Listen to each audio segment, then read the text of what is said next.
ఇటువంటి మరి మాట్లాడుతున్నారు కార్తీక్ గారు.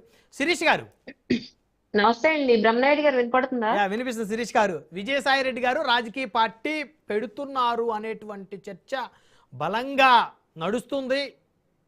అదేవిధంగా పెడుతున్నారు అనేటువంటి ఊహాగానాలు కాదు, నిజమే, త్వరలోనే అనౌన్స్మెంట్ చేయబోతున్నారు అనేటువంటి ఒక డిస్కషన్ బలంగా రాజకీయ వర్గాల్లో నడుస్తుంది. శిరీష్ గారు, ఇప్పుడు ఆయన రాజకీయ పార్టీ పెడితే ఎవరికి లాభం, ఎవరికి నష్టం?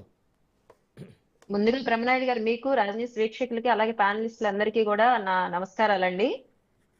విజయసాయి రెడ్డి గారు అనే వ్యక్తి ఇంతకు ముందు మాట్లాడినటువంటి ప్యానలిస్ట్, ఆయన ఆల్రెడీ మీరు కూడా చెప్పారండి ఇంట్రొడక్షన్ లో, A2గా వాళ్ళ గవర్నమెంట్ ఉండగా A2గా వ్యవహరించినటువంటి వ్యక్తి, అంటే సెకండ్ పర్సన్ గా జగన్మోహన్ రెడ్డి గారి తర్వాత వ్యక్తిగా వ్యవహరించినటువంటి వ్యక్తి. అలాంటి వ్యక్తి ఈ రోజు పార్టీ పెడుతున్నారు అంటే దానివల్ల నష్టం ఎవరికి ఉంటదండి? వాళ్ళకే ఉంటది. క్లియర్ గా అనలైజ్ చేశారు కదా ఇందాక. వాళ్ళకి మాత్రమే ఉంటది, వాళ్ళ పార్టీ ఓటే చీలుతుంది.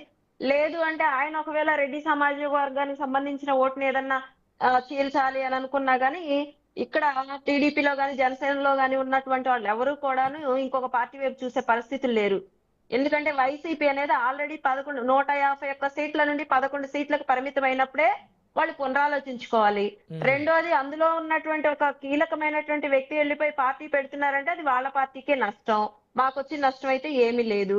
ఇకపోతే మూడవది, ఇప్పటికీ కూడా పునరాలోచన అనేది లేకుండా ఏదైతే గత 5 సంవత్సరాల పాటు అబద్ధాలు చెప్పి ప్రజల్ని మభ్యపెట్టి ముందుకెళ్లారో అదే విధానాలు ఇప్పుడు కొనసాగిస్తున్నారు. ఏదైతే అరాచక పాలన 5 సంవత్సరాల పాటు కొనసాగించారో అదే అరాచకాలు ప్రభుత్వంలో లేకపోయినా కూడా కొనసాగిస్తున్నారు. ఇకపోతే ఇందాక వైసీపీ శేఖర్ రెడ్డి గారు డిఎస్సిలో నవీన్ అనే అబ్బాయికి జాబ్ గురించి మాట్లాడారు సార్. దానికి నేను నా గవర్నమెంట్ సైడ్ లో నేను చెప్పాలి. నవీన్ అనే వ్యక్తి మెరిట్ లిస్ట్ లో ఉన్నాడు, కానీ సర్టిఫికేట్ పరిశీలనకు ఆ అబ్బాయి హాజరు కాలేదు. సర్టిఫికేట్ పరిశీలనకు హాజరు కాని అబ్బాయికి ఉద్యోగం ఇవ్వటం అనేది ప్రభుత్వ నిబంధనల ప్రకారం కుదురుతుందా?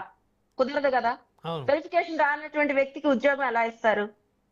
అది ఆయన ఆయన ఆయన ఆ రోజు ఆయన మిస్ చేస్తున్నాడు. ఎంతో మంది సర్టిఫికేట్ వెరిఫికేషన్స్ ఉన్నాయని చెప్పి గవర్నమెంట్ దగ్గర నుండి ఒక మెసేజ్ వచ్చినప్పుడు నానా బాధలు పడుకుంటూ అటెండ్ అవుతారు, కరెక్ట్ టైంకి ఉండాలని చెప్పి.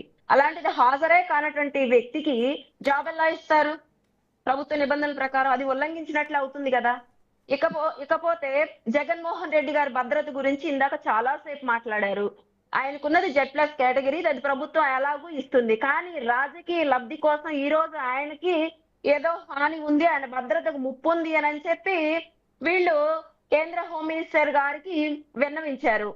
అందులో జగన్మోహన్ రెడ్డి గారు బయటికి వచ్చినప్పుడు ఏదైతే ఆయన వెళ్లాల్సిన ప్రదేశం కనీసం 1 కిలోమీటర్లో, అంటే ఫర్ ఎగ్జాంపుల్ ఇక్కడ భవానీపురం నుండి తాడేపల్లికి ఒక 5 km 4 km ఉంటుంది. అన్ని కిలోమీటర్లు కూడా 6-7 గంటల సేపు ర్యాలీలు చేసుకుంటూ వెళ్తున్నారు అనేది కూడా అందులో మెన్షన్ చేస్తే బాగుండేది. ఇకపోతే రెండో విషయం, ఆయన పర్యటనలో ప్రజలు ఎదుర్కొంటున్నటువంటి సమస్యలు, గుంపులుగా జనాలు వస్తుంటే విపరీతంగా జనాన్ని వీళ్ళు తోలడం, వాళ్ళు వచ్చేసి మీద పడటం, రౌడీ మోక గుండాలు షర్టులు ఇప్పేసినటువంటి పరిస్థితి. షర్టులు ఇప్పి 2 జేబులలో 2 మందు బాటిల్స్ పెట్టుకొని విచ్చలవిడిగా వికృత చేష్టలు, సైలెన్స్ ఎల్పీకి రోడ్డు మీద 0. మీరు చూశారు కదండి వీడియోలో లేవా? నిన్న వెళ్ళిన పర్యటనలోనే అతను షర్టు విప్పేసేసి 2 జేబులలో కూడా మందు బాటిల్స్ ఉన్నాయి. అది క్లియర్ గా ఇది నేను ఇంకొకళ్ళు జనసేన పార్టీ ఉండో లేదా కూటమిలో ఇంకొక పార్టీలో చెప్పిన వాళ్ళ మాట కాదు. క్లియర్ గా వీడియోలో అబ్బాయి షర్టు విప్పాడా లేదా, జగన్మోహన్ రెడ్డి గారిని షేక్ హ్యాండ్ ఇవ్వడానికి ఎగురుతున్నాడా లేదా, ఆయన జేబుల్లో జేబుల్లో చూడండి బాటిల్స్ ఏమున్నాయో. ఇవన్నీ కూడాను ఇంకొక మాట కూడా మెన్షన్ చేయాల్సింది. ఆయన పర్యటనకు వెళ్తున్నప్పుడు గాని, పరామర్శలకు వెళ్తున్నప్పుడు గాని కారు కింద నలిగిపోయినటువంటి తలకాయ పుచ్చకాయలాగా లెక్కన పగిలిపోయినటువంటి ఆయన ఆ ఇన్సిడెంట్ కూడా కొంచెం అందులో మెన్షన్ చేస్తుంటే బాగుండేది. ఇక్కడ మేము ఒక్కటే చెప్తున్నాం సార్, ఆయనకు భద్రతకు ముప్పు ఉందని అక్కడ పోయే ముందు ఇక్కడ ఆయన బాధ్యతాయుతంగా వ్యవహరించాలిగా. ఫస్ట్ ఆఫ్ ఆల్ ఆయన గత 5 సంవత్సరాలు మాజీ సీఎం గా, అలాగే పులివెందుల ఎమ్మెల్యేగా, అలాగే వైఎస్ఆర్ పార్టీ అధినేతగా మేము ఆయన గౌరవిస్తున్నాం. ఆయనకి ఇన్ని వెహికల్స్ లో వెళ్ళండి, ఇంతమందిని ఉంచండి అంటే వందల వ్యాన్లు, కార్లు ఏమో 10 కొద్ది కార్లు, 100 కొద్ది జనాల్ని తరలించుకొని ఇష్టం వచ్చినట్టు చుట్టుపుట్టు రౌడు మోకలు పెట్టుకొని ఒక నిన్నగాక మొన్న ఒక మహిళా ఎస్ఐని ఏ విధంగా వాళ్ళు పరాభవం చేశారు మన కళ్ళెదుట చూసాం. ఇవి చేయమని చెప్తారా?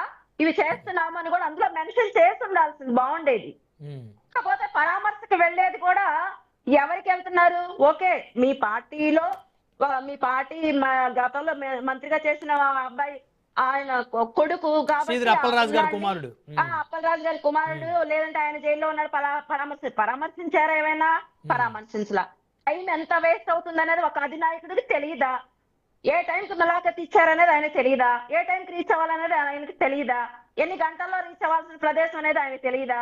ఈ విధంగా జనాలు వందల కొద్ది రప్పించుకోవడంలో అంతర్యార్థం ఏంటి?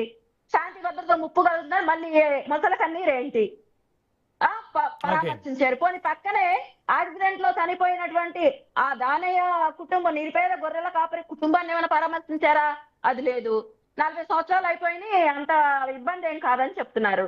ఇదేనా అండి ఒక పార్టీ అధినేతకి? గతంలో 5 సంవత్సరాలు మిమ్మల్ని నమ్మి ఓట్లేసినటువంటి ప్రజలు అందరూ చూస్తున్నటువంటి మాట్లాడాల్సిన మాట ఇదేనా? కనీస బాధ్యతాయుతంగా వ్యవహరించమంటున్నామండి. కూటమి ప్రభుత్వం ఎక్కడా కూడా ఆయనకు భద్రత కల్పించడంలో ఎటువంటి లోటుపాట్లు చేయలేదు. వీళ్ళు కావాలని మీడియా దృష్టిని ఆకర్షించడం కోసం ఈ రోజు భద్రత అని చెప్పి సెంట్రల్ గవర్నమెంట్ కేంద్రం హోంశాఖ అమిత్ షా గారి దగ్గరికి వెళ్ళి వినవించుకుంటున్నారు. నేనంటుంది ఏంటంటే ఇవి కూడా అందులో ఇంక్లూడ్ చేస్తే బాగుండేది అనేది. అంటే ఇప్పుడు మాజీ ముఖ్యమంత్రి, ఒక పార్టీ అధినేత, 40% ఓట్ బ్యాంక్ ఉన్నటువంటి ఒక పార్టీ అధినేత, ప్రధాన ప్రతిపక్ష, అంటే ఒక ప్రధాన ప్రతిపక్ష హోదా అనేది పక్కన పెడితే ప్రధాన ప్రతిపక్ష పార్టీ అధినేతకి కనీసం ఒక భద్రతని ఇవ్వాల్సినటువంటి బాధ్యత ప్రభుత్వానికి ఖచ్చితంగా ఉంది కదా మేడం? ఇచ్చాం కదండి, ఇస్తూనే ఉన్నాం కదా. వాళ్ళని ఎక్కడైనా అదే మహిళా ఎస్ఐ కదా, అక్కడున్న మహిళా ఎస్ఐనే కదా. భద్రత కావాల్సినటువంటి మహిళా ఎస్ఐ మీద వీళ్ళ రౌడీలు, గోండాలు, ఆడబిడ్డ అని కూడా చూడకుండా, ఒక అధికారి అని కూడా చూడకుండా ఆవిడ కూడా ఇష్టం వచ్చినట్లుగా ఆవిడని ఎంత పరాభవం చేశారు మీరు అందరూ, మనందరం చూసాం కదండి. ఏమండి, రౌడీ మొక్కలు, గుండా మొక్కలు వేసుకొని మా ఇష్టారాజ్యంగా మేము గత 5 ఏళ్లలో చేసాం, ఇప్పుడు కూడా మా ఇష్టం వచ్చినట్టు చేస్తాము అని అంటే మేము చూస్తూ ఊరుకోవాలి. ఆ మహిళా ఎస్ఐ మీదకి వెళ్ళిన వాళ్ళు ఎవరి మీద చర్యలు తీసుకోకూడదు. ఆమెకి ఏం జరిగినా పరాభవం. ద్రౌపదికి అక్కడ ఆ రోజు ఏం జరిగిందో తెలియదు, కానీ ఇక్కడ మాత్రం అది మన చరిత్రలో చదివాం, కళ్ళెదుటగా చూసాం మహిళా అధికారి మీద జరిగినటువంటి అరాచకం. ఇకపోతే అరాచకాల గురించి వీళ్ళు మాట్లాడుతున్నారు కాబట్టి, ఇంకా శేఖర్ రెడ్డి గారు మాట్లాడారు కాబట్టి నేను కూడా కొన్ని ప్రస్తావిస్తాను. గతంలో ఇప్పుడు ఆయన భద్రతకు ముప్పు వచ్చింది అంటున్నారు కదా బ్రహ్మనాయుడు గారు. గతంలో వీళ్ళు ఏదైతే చంద్రబాబు నాయుడు గారు ఈయన తిరుపతి విమానాశ్రయంలోనండి, తిరుపతి విమానాశ్రయంలో ఎన్ని గంటల పాటు అక్కడ వీళ్ళు అయ్యన్న పాత్రుడు గారు కుమారుడి పెళ్లికి వెళ్తున్నప్పుడు, నర్సీపట్నం వెళ్తున్నప్పుడు గాని, ఎయిర్పోర్ట్ లో గాని రౌడీ ముక్కలు కార్లపై దాడులు చేయించింది మర్చిపోయారా? ఇంకొక ప్రాంతం అండి, ఉండవల్లి నుంచి చంద్రబాబు నాయుడు గారు ఇంట్లో బయటికి రాకుండా గేట్లకు ఇనపరాడ్లు కట్టి ఇనప చైన్స్ వేసినటువంటి పరిస్థితి మర్చిపోయారా? పోనీ తిరుపతి విమానాశ్రయంలో 8 గంటల పాటు నిర్బంధించారు, అది మర్చిపోయారా? మరి గతంలో ఆయన సొంత నియోజకవర్గం కుప్ప నియోజకవర్గంలో అడ్డుకొని పోలీసులతో అవమానించారు, అది మర్చిపోయారా? ఇకపోతే అంగళ్ళు టీడీపీ శ్రేణులు ఏ విధంగా ఆ రోజు కనుక టీడీపీ శ్రేణులపై ఏ విధంగా అరాచకం సృష్టించారు, అది మర్చిపోయారా? ఇంకొకటండి, ఇక్కడోనండి చంద్రబాబు నాయుడు గారు వెళ్తుంటే లైట్లు కూడా తీసేసినటువంటి పరిస్థితి, టార్చ్ లైట్లు, ఫోన్లలో ఉన్న టార్చ్ లైట్లు వేసుకొని కాలినడకి వెళ్ళినటువంటి పరిస్థితి కూడా మనం చూస్తున్నాం. ఇవన్నీ ప్రజెంట్ ముఖ్యమంత్రి గారు, గతంలో ప్రతిపక్ష నేతగా ఉన్నటువంటి చంద్రబాబు నాయుడు గారు తెలుగుదేశం పార్టీ జాతీయ అధ్యక్షుడిగా ఉన్నప్పుడు జరిగినటువంటివి ఇవన్నీ నేను చెప్తుంది. మరి ఆ రోజు ఇవన్నీ మర్చిపోయారు. అలాగే మేమేం చేయలేదే, ఇప్పుడు మేము అలాగే ఎక్కడ అడ్డుకోలేదే, ఎలాగ నిర్బంధించలేదే, గొలుసులతో ఇంటి చుట్టూ ఎంత ఆళ్లు వేయలే, గొలుసులతో కట్టి నిర్బంధించలేదే, ఎయిర్పోర్ట్ లో ఎక్కడ గంటల పాటు కూర్చోబెట్టలేదే. సో ఇప్పుడు జగన్ గారికి భద్రత విషయంలో కూటమి ప్రభుత్వం ఎలాంటి నిర్లక్ష్యం చేయట్లేదంటారు మీరు? 100% మేము చేయట్లేదండి. పోలీసులు ఇచ్చినటువంటి ఏవైతే ఆర్డర్స్ వాటిని నిబంధనల్ని ఉల్లంఘించి వాళ్ళు ప్రవర్తిస్తున్నారు. శాంతి భద్రతలకు విఘాతం కలిగించి అరాచకాలు సృష్టించాలని వాళ్ళు ట్రై చేస్తున్నారు. అది సామాన్యులకు కూడా అర్థమవుతుందండి. Right madam. శేఖర్ రెడ్డి గారు రెస్పాండ్ అవ్వండి. సో జగన్మోహన్ రెడ్డి గారి భద్రత విషయంలో కూటమి ప్రభుత్వం ఎలా నిర్లక్ష్యం చేయటం లేదు, వారికి పూర్తి భద్రత కల్పిస్తున్నాం.